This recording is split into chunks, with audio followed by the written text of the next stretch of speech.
Hey everyone, it's Prithvi Ogre, and I'm here now. This is my review for Anora, the new film directed by Sean Baker and starring Mickey Madison in the lead role.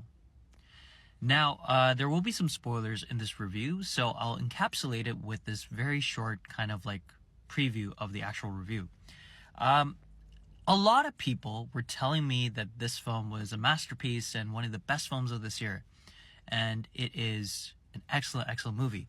So I had high expectations before watching this film. And sadly, I would say it's not at that level that everyone was telling me it was. For me, I think that the high expectations kind of dampened my experience a little bit. It's still a good movie. It's a solid film. It's an 8 out of 10 for me. But I had some hiccups here and there while watching this movie. But that's just my personal opinion. I think that, it's still a solidly made film. I think that, it has a lot of things that it's trying to say. I just felt like it didn't have the impact that it had on other people when it came to me while watching this film. But it is a really well acted movie, surprisingly really funny too.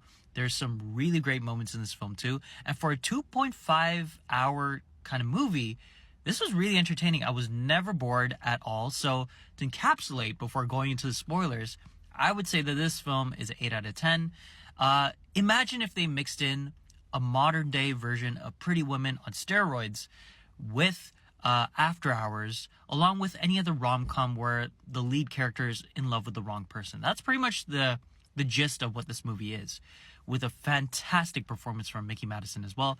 And yeah, the spoilers are going to come up in like a few seconds. So if you don't want to know anything else about this movie, stop right here. It's an 8 out of 10, like I said before. And here is the spoiler portion of this review in 3, 2, and 1. All right off the bat, every time Anora was done and everyone was exiting the theater, I would say that not everyone, 99% of the people were saying amazing things about this movie. They were saying it's incredible, it's breathtaking, it's a masterpiece. It is one of the best films of this year. It's so entertaining from start to finish. And I do agree with some of those points. This is a very good movie, and it is entertaining from start to finish. Again, for a drama to be this engaging and this well paced for 2.5 hours is superb work from Sean Baker.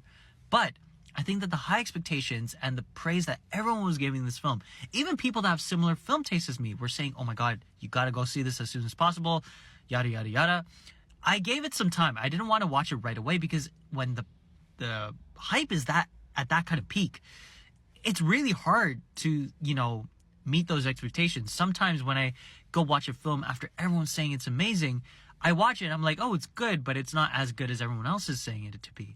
But yeah, in my personal opinion, I thought that this movie was solid. It's good. It's an 8 out of 10, like I said before. It is entertaining from start to finish. And I think that the biggest plus about this movie is that the performances are really good. They're so engaging. They're so hilarious. They're so dramatic in the best ways possible. Mickey Madison and Mark Eidelstein are the two main leads in this film. And the supporting cast is great too. The henchmen that work for Mark's character are great. There's two specific characters, and I'm sorry I forgot their characters' names, but they were hilarious in this film. And, a lot of people are saying Mickey Madison should be nominated for Academy Award. I don't know if she will be, but I think she should, because she is so excellent here. I've been a fan of her since Once Upon a Time in Hollywood, and her role in Scream 5 was excellent too. And just like those films, she's on fire here. No pun intended. You probably know what I mean if you've seen those two films in terms of what I meant with that she's on fire, reference. But yeah, Mickey Madison is so good here. She's so charismatic, so energetic. She is breathing life into this character nonstop. Like, there is never a moment in this film where I feel like she's taking a break. She is literally embodying this character and the situation that this character is in. And I think that she does an excellent job. Mark Eidelstein is really good here too, playing this like man-child kind of character.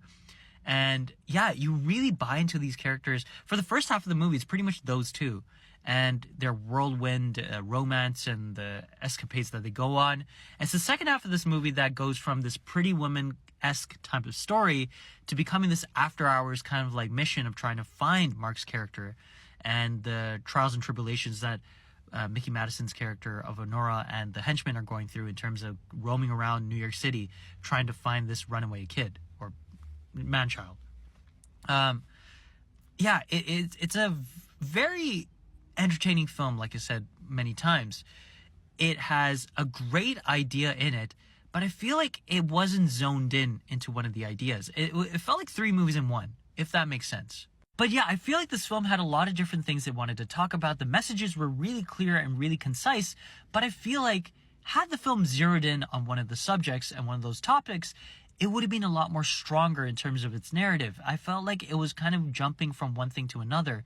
And yeah, it was really cool how it was jumping from different kind of like atmospheres from the first half to the second half and then into the last 10 minutes or so. It felt like three different movies in one, like I said before.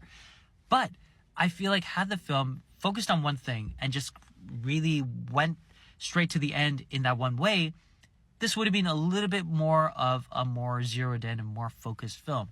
That's just my personal opinion. Again, Anora talks about a lot of important subjects and a lot of important topics. People's prejudices towards individuals that are in certain social classes, and also in certain jobs that they do. I thought that topic was really interesting, the way that they showed it here. Also, how money is a very important and very vital, and sadly, kind of a frivolous thing for some people. I thought that was an important topic and an important theme that they touched upon in this movie too. And also, the idea of love, and is it lust, or is it love, or is it just the idea of wanting a better life, or is this like a person just wanting to be with an individual because they know that they can help them get out of their situation that they're living in right now. I thought that was an important thing that they were talking about here too, because like I really felt bad for Mickey Madison's character by the end of the film. I think that she went through a lot in this movie, and you empathize with her throughout this film because she did love this character. And sadly, this individual, Mark Idelstein's character, Yvonne, he doesn't really care about money. He doesn't really care about life. He just frivolously goes through life as if it's a video game, which he ironically plays throughout the whole film. And by the end of the movie, when she's like crying with one of the henchmen in the car, I felt really bad for her character, and I felt really tensed up throughout the film when she was going through the situation of trying to find him throughout that whole night. It was really well done, and I think, again, Mickey Madison is such a gifted character actor that I really hope she does more roles that are like dramatically nuanced, because she is such a talent. Sean Baker directs this film really, really well. Cinematography is excellent here too. And just the way he staged certain scenes were really good too. And the way that he kept the tension going was really, really well done too. But yeah, I'd say that like the only other negative that I had about this movie was the ending.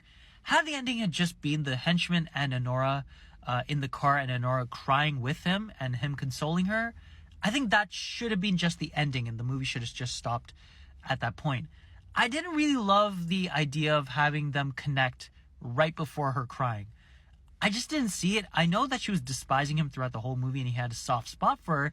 I just didn't see her having that kind of connection with him.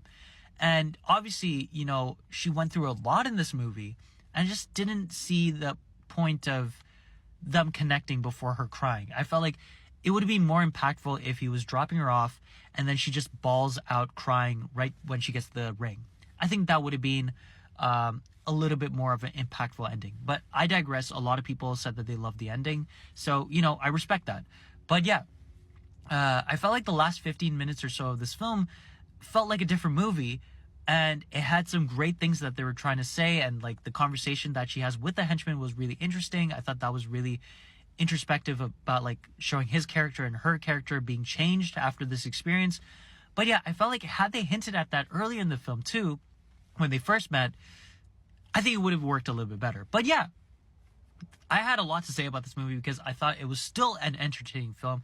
And because it's one of the most talked about movies this year, I wanted to talk about it in more detail. But yeah, go watch it. It is very good, but I wouldn't say it's as excellent as everyone else is saying, but I really do hope you love it the way that everyone else is. But yeah, I give Anora an 8 out of 10. And once you see the film, let me know in the comments below your thoughts on the film. I wouldn't say it's Palme d'Or winner level, but it's good.